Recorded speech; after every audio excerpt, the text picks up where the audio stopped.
Viral dan heboh belakangan ini spirit doll atau kerap disebut dengan boneka arwah santer sekali dibicarakan di media sosial.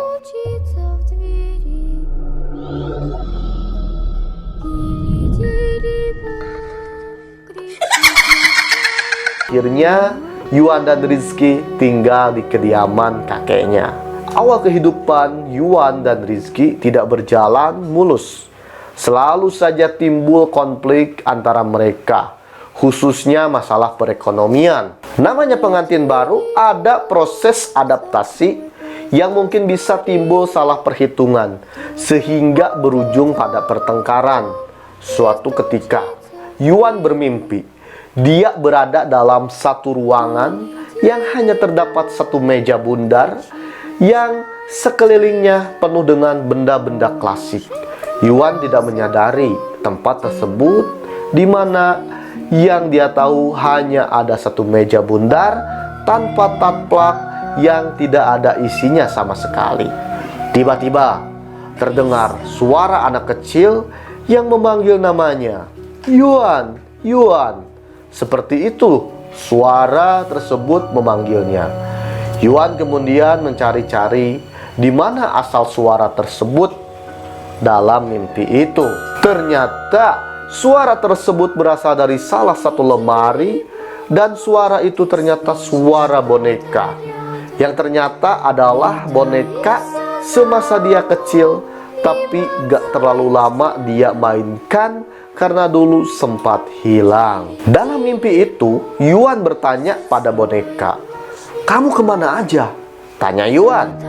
"Aku gak kemana-mana, aku memang harus sembunyi," jawab boneka tersebut dengan suara khas boneka pada umumnya.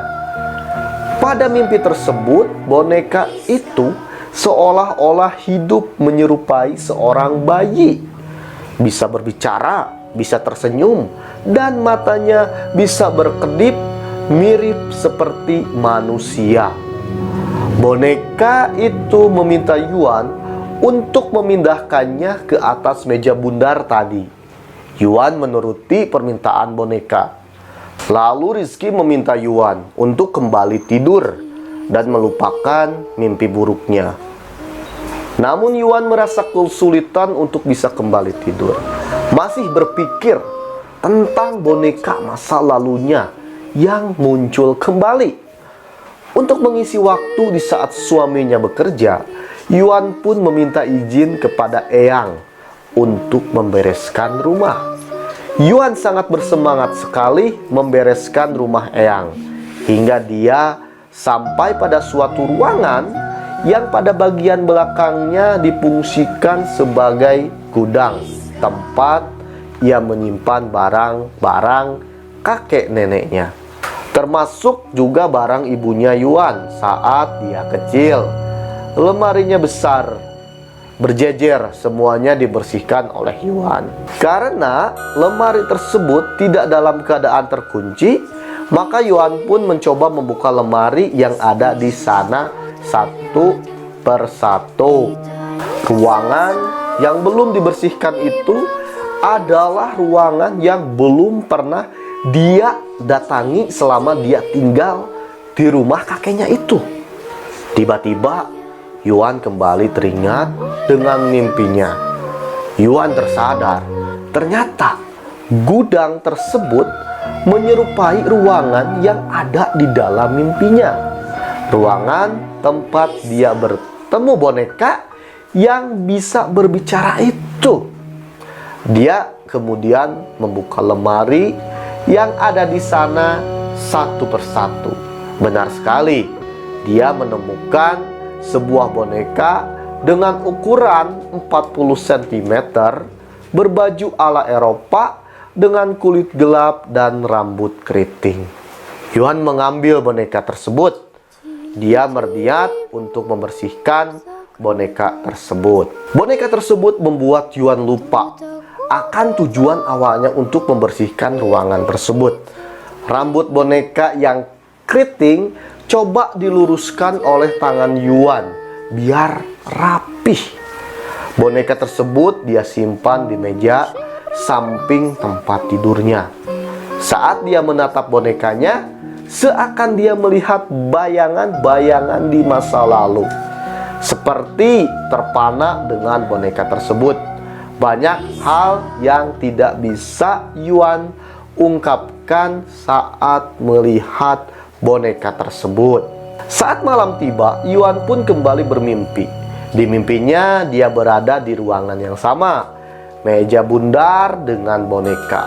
Tapi anehnya, kali ini Yuan bukan Yuan yang sekarang yang sudah dewasa dan menikah, melainkan Yuan kecil di masa lalunya. Dalam tidurnya, boneka tadi seolah-olah berbicara pada Yuan. "Yuan, kamu ingin aku hidup?" tanya si boneka. "Iya, aku ingin kamu hidup." "Biar aku ada temannya," jawab Yuan. "Sana kamu ambil jarumnya ya," timpal si boneka. Akhirnya Yuan bangun dari kursinya.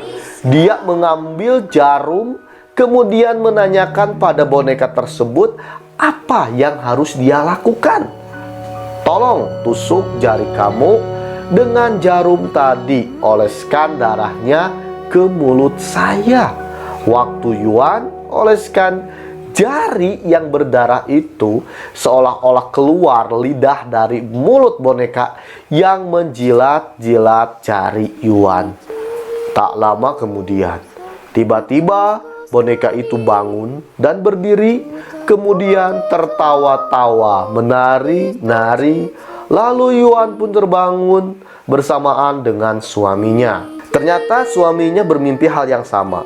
Dia melihat Yuan pada suatu ruangan sedang berbincang dengan boneka. Lalu Yuan beranjak untuk mengambil jarum dan boneka itu berdiri menari-nari dan tertawa. Mereka berdua spontan menengok pada boneka yang Yuan bawa tadi.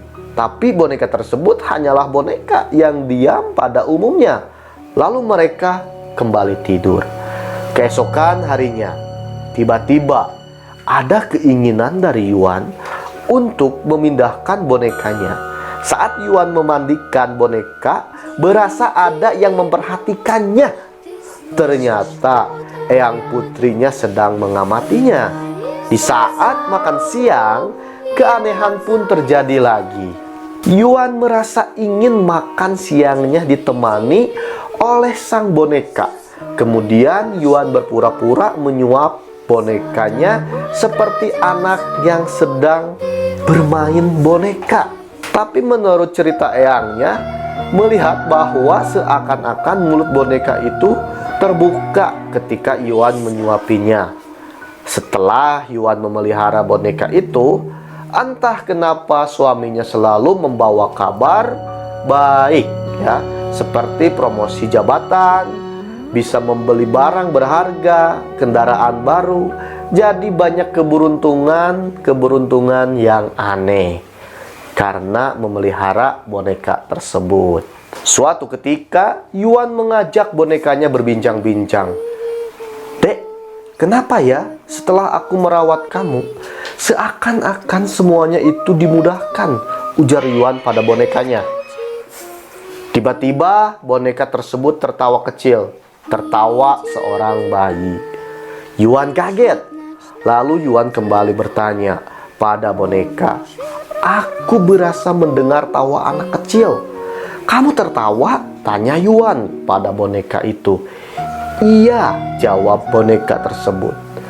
Entah halusinasi Yuan, tapi ini benar-benar terasa nyata. Boneka kembali berkata, "Kamu akan bertambah mulia jika kamu terus merawat dan memberi makan aku," ujar boneka. Tanpa yang ada di rumah mereka. Kemudian yang telah didapat Yuan dan Rizky selama ini adalah kepalsuan. Menurut firasat eyang, selama Yuan memelihara boneka tersebut, mereka berdua tidak memperoleh momongan.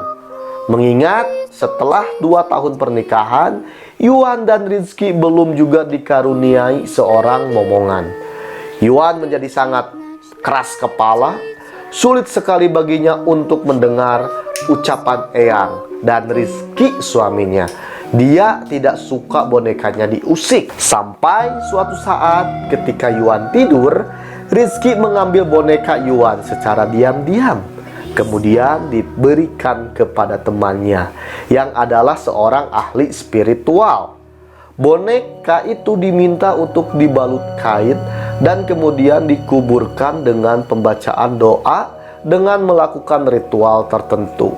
Dari dalam rumah tiba-tiba Yuan terbangun dan mengamuk. "Kalian bajingan, kalian mencuri anakku," ujar Yuan pada Rizky dan teman-temannya. Yuan kemudian ditangkap oleh Rizky dan ditenangkan oleh eyangnya. Tiba-tiba mata Yuan terbejam. Tak lama Yuan tersadar dan merasa mendengar suara kalau bonekanya tersebut memanggil dan membutuhkan pertolongannya. Untungnya Rizky sigap mencegah Yuan agar tidak kembali mengambil bonekanya.